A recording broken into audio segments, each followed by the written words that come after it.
Shalom, shalom. Et je suis Ida Rachel Ouba Ouedraogo et j'aimerais aborder avec vous ce soir un sujet assez important. Il s'agit de la soumission de la femme à son mari.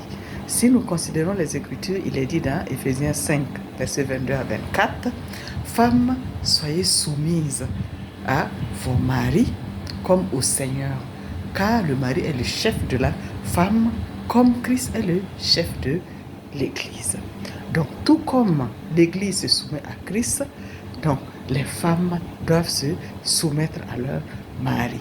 C'est une autorité qui est établie par Dieu lui-même. Et cette soumission n'implique pas une position d'infériorité ou n'altère en rien la valeur de la femme. Au contraire, ça permet à la femme de montrer son obéissance à la parole de Dieu, d'honorer Dieu.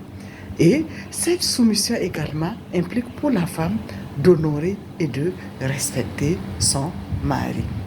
Et ce n'est assorti d'aucune condition. Il n'a pas été dit que c'est suivant l'attitude, la bonne attitude de son mari que la femme doit se soumettre, ou bien qu'elle doit se soumettre dans certaines conditions et pas dans d'autres. Non, il a été dit dans la parole de Dieu en tout.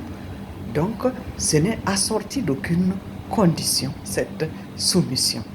Donc, la femme, par obéissance à la parole de Dieu, donc se soumet à son mari.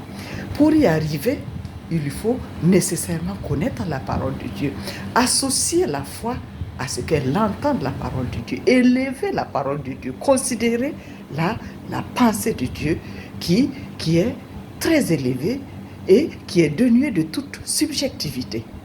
Donc, si je considère Proverbe 14, donc on parle de la femme sage qui bâtit sa maison. Et également dans Proverbe 31, il est question des qualités de la femme vertueuse. Donc, toutes ces qualités ont pour charnière l'obéissance à la parole de Dieu. Donc, c'est cette obéissance à la parole de Dieu qui va permettre à la femme de pouvoir se soumettre à son mari, de pouvoir être une femme vertueuse, une femme sage qui bâtit sa maison.